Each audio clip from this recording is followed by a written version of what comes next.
আগামী 4 থেকে 6 মে 2012 ঢাকায় অনুষ্ঠিত হতে যাচ্ছে যুক্তরাষ্ট্র সরকারের প্রধান উন্নয়ন সহযোগী সংস্থা USAID এর সহায়তায় মাতৃ ও শিশু স্বাস্থ্য বিষয়ক এশিয়ার আঞ্চলিক সম্মেলন। সম্মেলনে স্থান পাবে গর্ভবতী মা ও নবজাতক শিশুর স্বাস্থ্য নিয়ে 5টি অত্যন্ত গুরুত্বপূর্ণ বিষয়। তার একটি প্রসব পরবর্তী সময়ে অত্যাধিক রক্তক্ষরণ। এখন আমরা শুনব এই বিষয় নিয়ে একটি নাটিকা। কি ব্যাপার করিম ভাই, ভালো আছেন তো? হ্যাঁ আপা, ভালোই আছি। অফিসে যাচ্ছি, আপনি আপনার ভাবিকে একটু দেখবেন প্লিজ। কি যে বলেন ভাই, প্রতিবেশী হিসেবেই নয়, একজন ডাক্তার হিসেবেও তো এটা আমার দায়িত্ব। আচ্ছা ভাই, ভাবির প্রসবকালীন সময় জটিলতা মোকাবিলায় আপনি পুরোপুরি তৈরি তো? হ্যাঁ তৈরি আছি। প্রয়োজনীয় টাকা পয়সা কিংবা হাসপাতালে নেওয়ার জন্য অ্যাম্বুলেন্স সবই ঠিক করাই আছে। আর রক্তদাতা? রক্ত লাগবে কেন?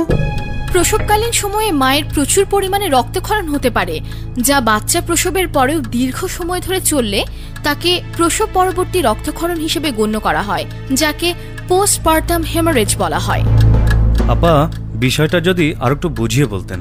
তাহলে শুনুন, প্রতি মিনিটে 26 জন মহিলা প্রসব পরবর্তী সময়ে অত্যধিক রক্তক্ষরণের সম্মুখীন হয়। এ তো খুবই ভয়ঙ্কর ব্যাপার। ঠিক তাই, আর এই ভয়ঙ্কর অবস্থা থেকে পরিত্রাণের কিন্তু উপায়ও আছে। দক্ষ সেবাদানকারী মাধ্যমে প্রসব করানো, এছাড়া মাইসোপ্রোস্টল ট্যাবলেটও হতে পারে প্রসব পরবর্তী অত্যধিক রক্তক্ষরণ প্রতিরোধের অন্যতম উপায়।